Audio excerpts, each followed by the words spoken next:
कल्पना कीजिए कि कोई व्यक्ति किसी अनजान बहुत मशहूर फिल्म स्टार की जिंदगी पर करोड़ों रुपए का जीवन बीमा खरीद ले। अच्छा, करोड़ों का बीमा, और वो भी किसी बिल्कुल अनजान स्टार पर? बिल्कुल, मतलब उस व्यक्ति का उस स्टार से दूर दूर तक कोई लेना देना नहीं है, लेकिन वो हर महीने मोटा प्रीमियम भरने को तैयार है। और जब उस स्टार की मृत्यु हो तो वो व्यक्ति रातों रात करोड़पति बन जाए। अरे बाप रे, सुनने में तो ये किसी सस्पेंस फिल्म की कहानी लग रही है, या फिर मतलब सीधे सीधे जुआ लग रहा है ना? एकदम सही, जुआ ही लगता है। अक्सर जब भी बीमा या इंश्योरेंस का जिक्र होता है तो लोगों के दिमाग में सबसे पहली छवि जो आती है वो है कागजी कार्रवाई की मोटी मोटी फाइलें। हाँ, और ढेर सारे नियम कानून, फॉर्म भरना, एक बहुत ही उबाऊ प्रक्रिया। सही बात है। लोगों को अक्सर लगता है कि ये सिर्फ गणित और कानूनी पचड़ों का खेल है, लेकिन वास्तव में ये इंसानी जोखिम, मनोविज्ञान और समाज के उस सुरक्षा चक्र को प्रबंधित करने का एक बहुत ही दिलचस्प सिस्टम है। एक ऐसा सिस्टम जिस पर हमारी पूरी अर्थव्यवस्था टिकी हुई है। देखिए, जो उदाहरण आपने शुरुआत में दिया उसने पूरी तस्वीर साफ कर दी है। हाँ, वो फिल्म स्टार वाला। बिल्कुल। अगर कोई भी व्यक्ति किसी पर भी दांव लगाने लगे तो वो सुरक्षा नहीं रह जाएगी, वो सट्टेबाजी बन जाएगी। सही कहा। और इसीलिए आज के इस गहरे विश्लेषण का आधार एक बहुत ही विस्तृत और महत्वपूर्ण दस्तावेज है। ये दस्तावेज बीमा उत्पादों के हर एक पहलू पर रोशनी डालता है। हाँ, मैंने भी इसे गहराई से पढ़ा है।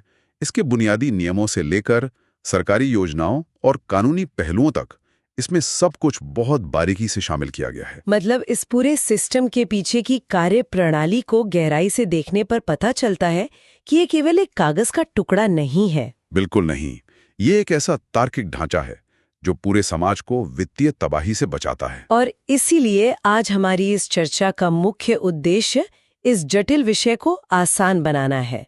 हम ये समझेंगे कि वित्तीय दुनिया हमारी सुरक्षा कैसे करती है और पर्दे के पीछे कौन से कड़े नियम काम करते हैं। हाँ, और सबसे महत्वपूर्ण बात, जब चीजें गलत होती हैं तो असल में होता क्या है।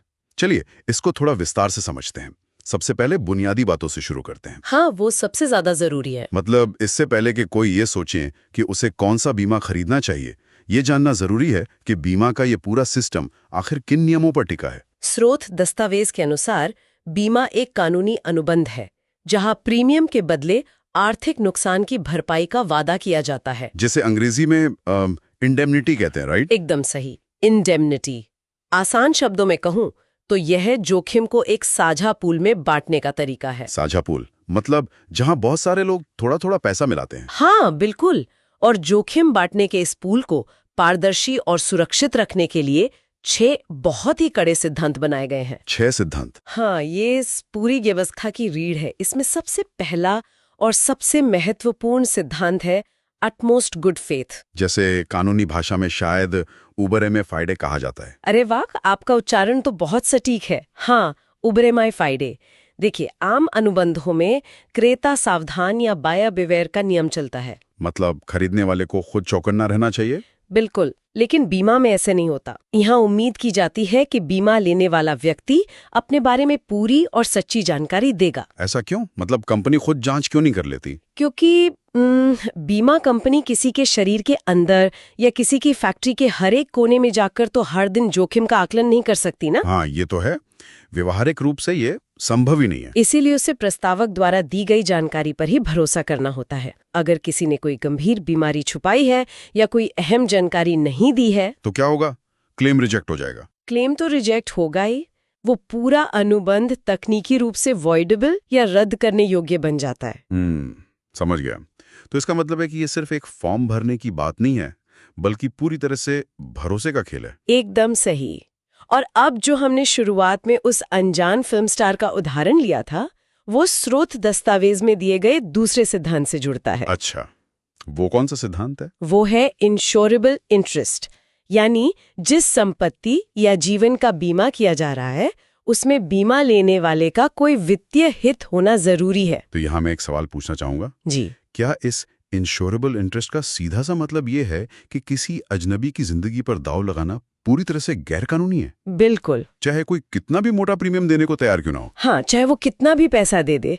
यहाँ सबसे हैरान करने वाली बात यह है कि बिना वित्तीय हित के बीमा अनुबंध शुरू ही नहीं हो सकता। मतलब पॉलिसी बनेगी ही नहीं। सीधा वित्तीय नुकसान नहीं हो रहा है तो आप उसका बीमा करा ही नहीं सकते। तो इसका मतलब बीमा का मूल उद्देश्य सिर्फ नुकसान की भरपाई करना है, किसी आपदा या त्रासदी से मुनाफा कमाना नहीं। बिल्कुल, जैसे पति पत्नी, माता पिता और बच्चों के मामले में, या किसी व्यक्ति का अपने खुद के घर के मामले में, इन सब में ये वित्तीय हित स्वाभाविक रूप से मौजूद माना जाता है। हाँ, क्योंकि उनके न रहने से या घर टूटने से सीधा आर्थिक नुकसान होगा। और इसी सिद्धांत की वजह से बीमा और जुए के बीच एक बहुत ही स्पष्ट और कानूनी रेखा खिंच जाती है। ये बहुत ही तार्किक है।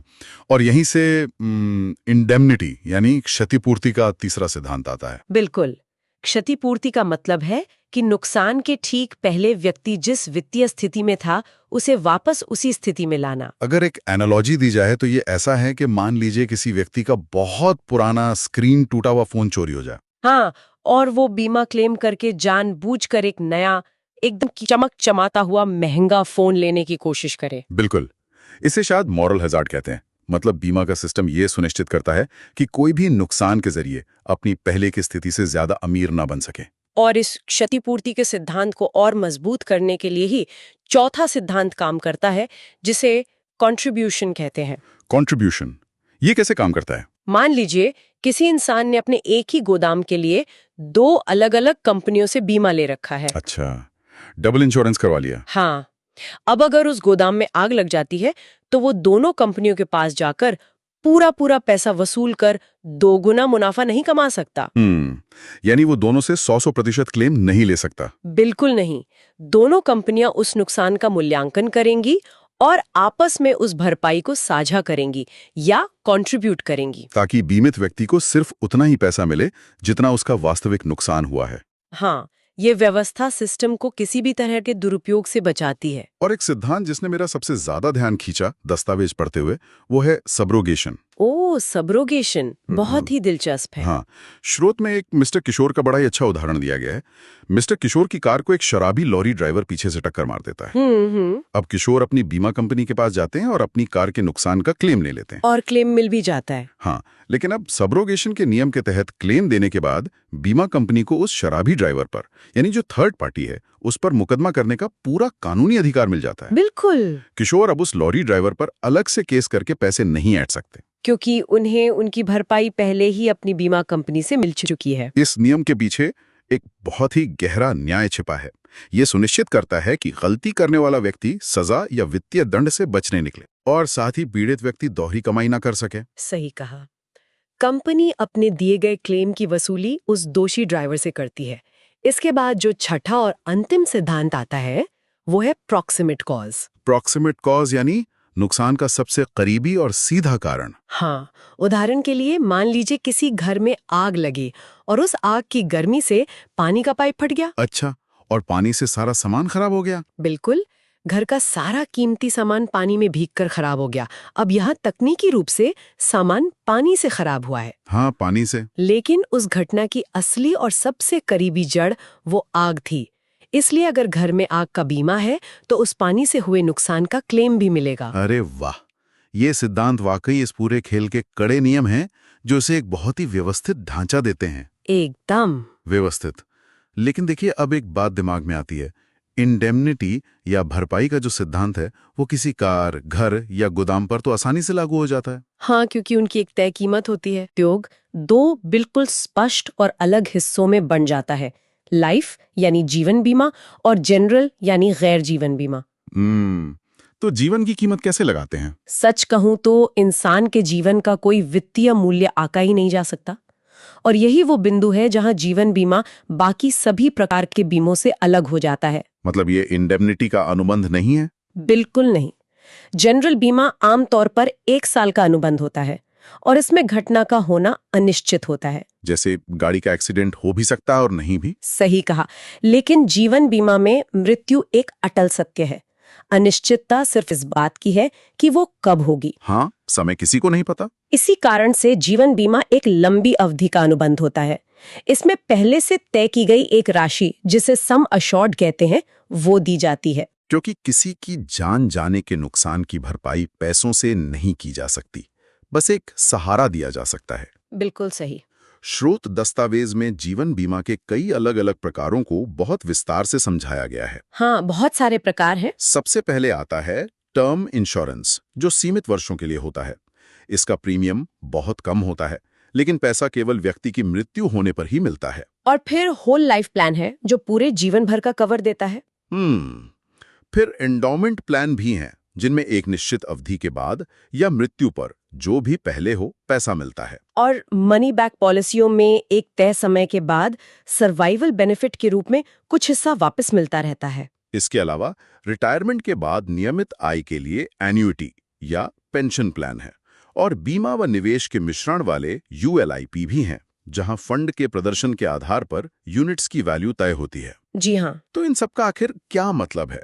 मैं यहाँ थोड़ा पुशबैक देना चाहूंगा। हाँ, बताइए। अगर टर्म इंश्योरेंस में जीवित रहने पर पॉलिसी अवधि खत्म होने के बाद एक भी पैसा वापस नहीं मिलता, तो क्या ये सीधे तौर पर पैसे बर्बाद करने जैसा नहीं है? अक्सर लोगों को ऐसा ही लगता है। मतलब इसके मुकाबले एंडोमेंट प्लान बेहतर क्यों नहीं है, जहां कम से कम अंत में कुछ पैसा तो वापस मिलता ही है? देखिए, अगर हम इसको बड़े पैमाने पर देखें तो टर्म इंश्योरेंस पैसे की बर्बादी बिल्कुल नहीं है, बल्कि ये वित्तीय सुरक्षा का सबसे शुद्ध रूप है। सबसे शुद्ध रूप? वो कैसे? इसे ऐसे समझना चाहिए, जिन लोगों की आय कम है या जो युवा अभी अभी अपने करियर की शुरुआत कर रहे हैं। हाँ, जिनके पास ज्यादा सेविंग्स नहीं होती। बिल्कुल।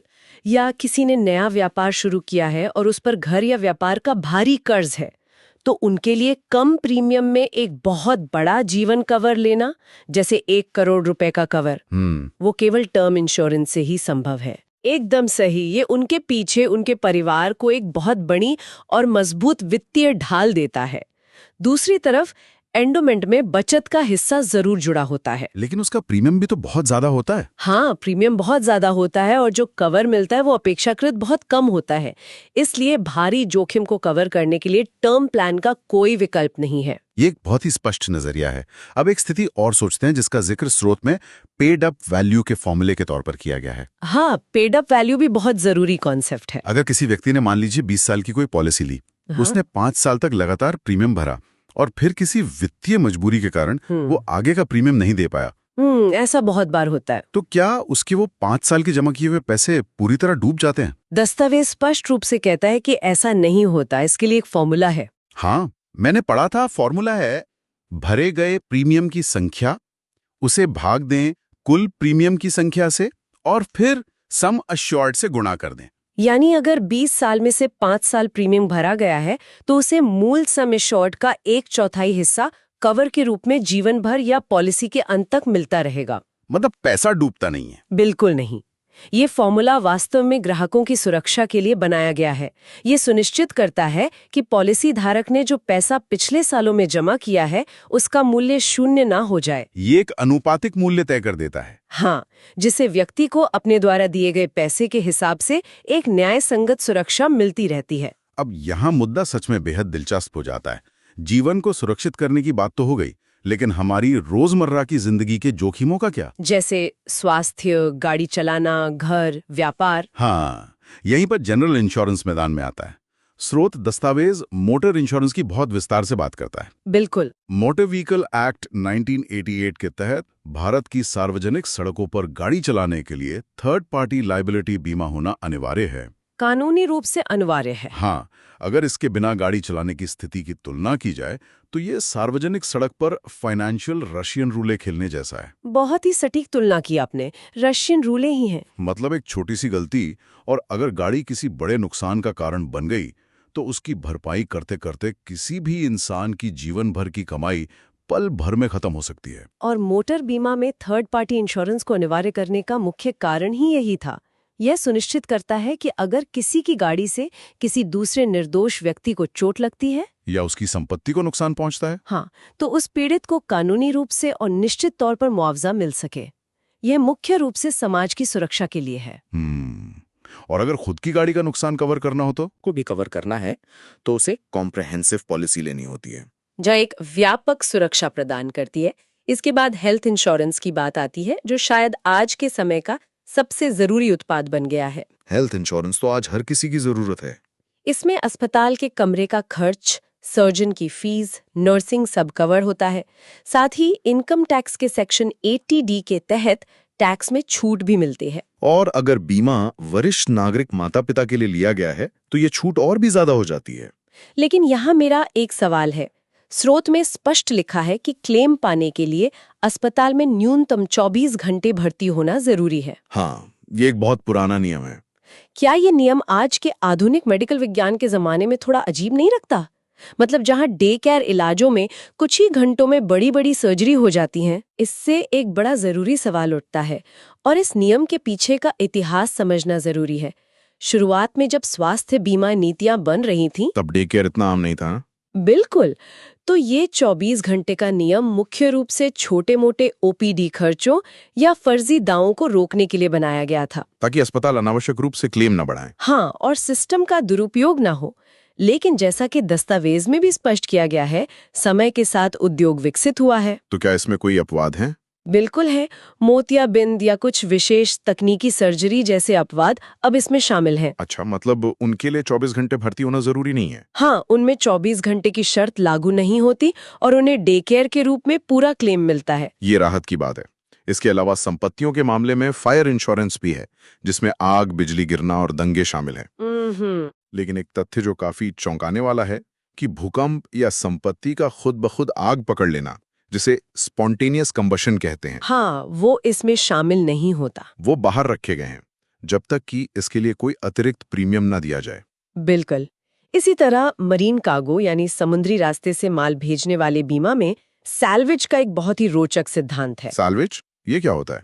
अगर माल को आंशिक रूप से नुकसान पहुंचा है और बीमा कंपनी ने उस पूरे नुकसान का क्लेम सेटल कर दिया है, यानी कंपनी ने पूरे पैसे दे दिए। हाँ, तो वो बचा हुआ आधा अधूरा डैमेज्ड माल पूरी तरह से बीमा कंपनी की संपत्ति बन जाता है। अरे वाह, मतलब मूल मालिक अब उस बचे हुए माल को नहीं बेच सकता? बिल्कुल नहीं। ये सैल्वेज का सिद्धांत सीधे तौर पर इंडेमनिटी से जुड़ा है।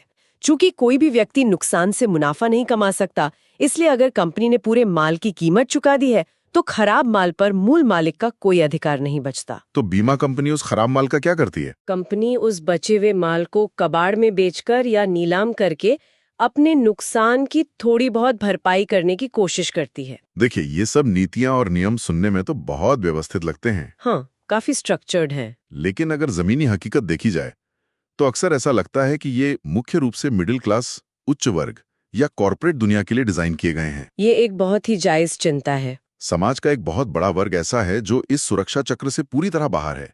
वे लोग जो रोज कमाते खाते हैं, हाँ, असंगठित क्षेत्र के लोग, जिनके लिए एक छोटी सी बीमारी या दुर्घटना उन्हें वापस गहरी गरीबी के जाल में धकेल सकती है, उन तक ये सुरक्षा आखिर कैसे पहुंचती है? ये एक बहुत ही गंभीर विषय है और यहीं पर वित्तीय समावेशन यानी फाइनेंशियल इंक्लूजन की भूमिका सबसे अहम हो जाती है। दस्तावेज में इसका जिक्र है क्या? बिल्कुल है। स्रोत दस्तावेज माइक्रो इंश्योरेंस का जिक्र करता है, जिसे 2005 के IIDAI नियमों के तहत विशेष रूप से लाया गया था। माइक्रो इंश्योरेंस, इसके नियम क्या हैं? ये ऐसी पॉलिसियां हैं जिनका सम एश्योर्ड अधिकतम 50,000 रुपए तक होता है। सिर्फ 50,000? सुनने में कम लगता है, लेकिन इसका पूरा मकसद समाज के गरीब और ग्रामीण वर्गों को उन अप्रत्याशित जोखिमों से बचाना है जो उन्हें साहूकारों के भारी कर्ज के जाल में फंसा सकते हैं। कम प्रीमियम में एक बुनियादी सुरक्षा देना इसका मुख्य लक्ष्य है। एकदम सही। इसके अलावा ग्रुप इंश्योरेंस का भी प्रावधान है। ग्रुप इंश्योरेंस कैसे काम करता है? जहां एक मास्टर पॉलिसी के तहत किसी कंपनी के कर्मचारियों या किसी संस्था के सदस्यों को एक साथ कवर किया जाता है। तो क्या इसमें हर व्यक्ति का अलग मेडिकल चेकअप होता है? नहीं, इसकी सबसे बड़ी खासियत यही है कि इसमें हर एक व्यक्ति की अलग-अलग मेडिकल जांच करने की जरूरत नहीं होती। अच्छा, तो रिस्क कैसे नापते हैं? इसके बजाय पूरे समूह की औसत मृत्यु दर यानी एवरेज मोर्टेलिटी का आकलन किया जाता है। समझ गया। इससे अंडरराइटिंग और प्रशासनिक खर्च काफी कम हो जाते होंगे। बिल्कुल, खर्च इतने कम हो जाते हैं कि प्रीमियम बहुत सस्ता पड़ता है और वित्तीय समावेशन में जो सबसे बड़ी क्रांति आई है वो भारत सरकार की महत्वाकांक्षी योजनाओं के जरिए आई है। हाँ, दस्तावेज में 2 प्रमुख योजनाओं का विस्तार से वर्णन है। आप प्रधानमंत्री बीमा योजनाओं की बात कर रहे हैं? हाँ, पहली है प्रधानमंत्री जीवन ज्योति बीमा योजना, जो 18 से 50 साल की उम्र के लोगों के लिए है। यह किसी भी कारण से मृत्यु होने पर 2 लाख रुपए का जीवन कवर देती है और इसका सालाना प्रीमियम केवल 436 रुपए है। ये वाकई बहुत किफायती है। और दूसरी योजना तो और भी हैरान करने वाली है, प्रधानमंत्री सुरक्षा बीमा योजना, जो 18 से 70 साल के लोगों के लिए एक एक्सीडेंटल इंश्योरेंस है। इसमें क्या कवर मिलता है? दुर्घटना में मृत्यु या पूर्ण विकलांगता पर 2 लाख रुपए और आंशिक विकलांगता पर 1 लाख रुपए का कवर मिलता है। और जरा इसके प्रीमियम पर गौर कीजिए, मात्र 20 रुपए सालाना। सिर्फ 20 रुपए सालाना?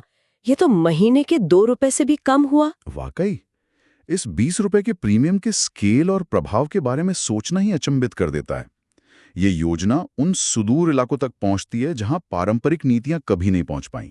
ये सही मायने में वित्तीय समावेशन है। बैंक की बात चली है तो स्रोत में बैंक एश्योरेंस का भी एक पूरा खंड है। हाँ, बैंक एश्योरेंस आज के समय में बहुत बड़ा चैनल है। आसान भाषा में कहूं तो बैंक एश्योरेंस का मतलब है बैंकों के अपने विशाल नेटवर्क के जरिए बीमा बेचना। बिल्कुल। ये कुछ वैसा ही है जैसे कोई व्यक्ति एक नया मोबाइल खरीदे और दुकानदार उसे उसी वक्त सुविधा के लिए उसका कवर और स्क्रीन गार्ड भी बेच दे। बहुत ही बढ़िया उदाहरण है। ये कॉन्सेप्ट 1980 के दशक में फ्रांस से शुरू हुआ था। और भारत में कब आया? भारत में सन 2000 में आरबीआई के एक नोटिफिकेशन के बाद इसे अनुमति मिली। लेकिन यहां मैं थोड़ा संदेह में हूं। क्या संदेह है? अगर बैंक बीमा बेच रहे हैं तो क्या वे बहुत बड़ा जोखिम नहीं उठा रहे हैं? सोचिए, अगर किसी प्राकृतिक आपदा के कारण अचानक बहुत सारे लोग क्लेम मांगने बैंक पहुंच जाएं, तो क्या बैंक का अपना मुख्य व्यवसाय खतरे में नहीं पड़ जाएगा? ये एक बहुत ही स्वाभाविक चिंता है, लेकिन असलियत में बैंक एश्योरेंस का मॉडल ऐसे काम नहीं करता। अच्छा, तो कैसे काम करता है? दस्तावेज स्पष्ट करता है कि बैंक बीमा कंपनियों के लिए केवल एक कॉर्पोरेट एजेंट के रूप में काम करते हैं। मतलब वो सिर्फ पॉलिसी बेचते हैं? हाँ, वे अपनी विस्तृत ब्रांच नेटवर्क और ग्राहकों के विश्वास का इस्तेमाल करके पॉलिसियां बेचते हैं, जिसके बदले उन्हें केवल फीस या कमीशन मिलता है। यानी जोखिम उनका नहीं है? बिल्कुल नहीं। बैंक खुद कोई अंडरराइटिंग नहीं करते और न ही बीमा का कोई जोखिम उठाते हैं।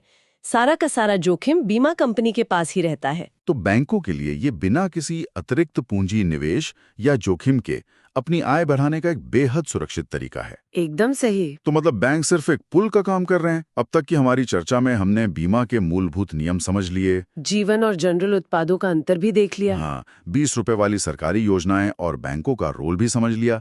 लेकिन हर सिस्टम में खामियां होती हैं और विवाद जन्म लेते हैं। विवाद तो हर जगह होते हैं। क्या होगा अगर नियम साफ होने के बावजूद किसी आम इंसान का घर जल जाए और बीमा कंपनी कोई ना कोई तकनीकी पेच निकालकर उसका वैध क्लेम देने से ही मना कर दे? ऐसा कई बार देखने को मिलता है। एक आम इंसान जिसके पास महंगे वकीलों की फौज नहीं है, उसके पास क्या रास्ता बचता है? वो तो अदालत के चक्कर काटते काटते ही थक जाएगा। ठीक इसी स्थिति को संभालने के लिए और सिस्टम पर जनता का भरोसा बनाए रखने के लिए अंतिम सुरक्षा चक्र मौजूद है। अच्छा, वो क्या है? बीमा लोकपाल, जिसे अंग्रेजी में इंश्योरेंस ऑम्बुड्समैन स्कीम कहते हैं। बीमा लोकपाल? हाँ, इसे 1999 में स्थापित किया गया था और 2017 में इसमें महत्वपूर्ण संशोधन हुए।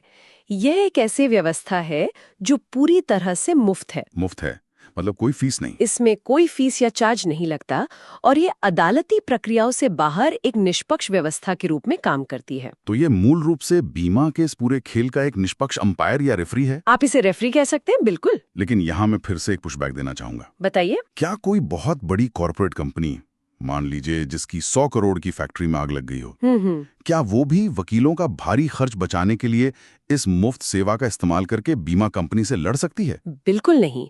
और यही इस योजना की सबसे बड़ी खासियत है।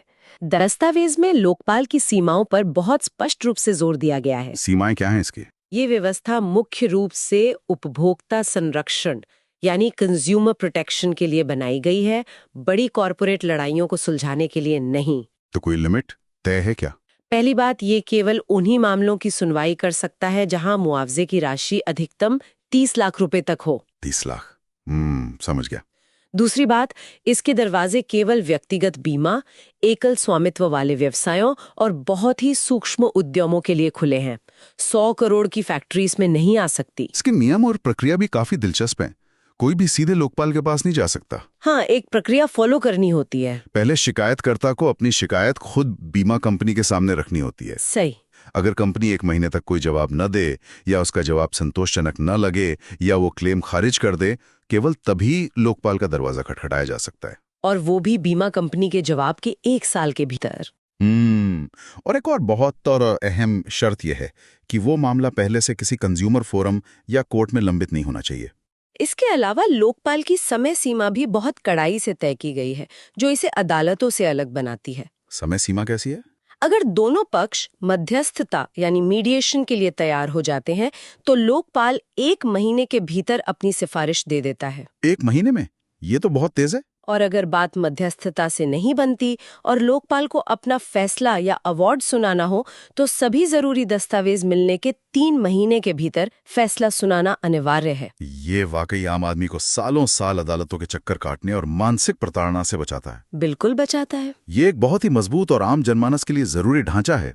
तो अगर हम आज के इस पूरे सफर को समेटें, तो हमने देखा कि बीमा का विज्ञान सिर्फ पैसे का लेन देन या उबाऊ कागजी कार्रवाई नहीं है। एकदम नहीं। जीवन बीमा में जहां अनिश्चित समय के लिए एक लंबी सुरक्षा दी जाती है, वहीं जनरल बीमा में 1 साल के भीतर होने वाले हादसों की भरपाई होती है। और हमने ये भी देखा कि कैसे 20 रुपए जैसी छोटी रकम की योजनाएं देश के वित्तीय समावेशन की पूरी तस्वीर बदल रही हैं। हाँ, और कैसे लोकपाल एक आम इंसान को शक्तिशाली बीमा कंपनियों के खिलाफ बिना किसी खर्च के न्याय दिलाने के लिए मजबूती से खड़ा है। देखिए, ये पूरी व्यवस्था इस बात का बेहतरीन प्रमाण है कि इंसानी समाज ने अपनी अनिश्चितताओं, जोखिमों और डरों को एक तार्किक, गणितीय और कानूनी ढांचे में कैसे पिरोया है, ताकि लोग बिना डरे अपना जीवन जी सकें और व्यापार कर सकें। बिल्कुल। ये एक बहुत ही शानदार सोच है।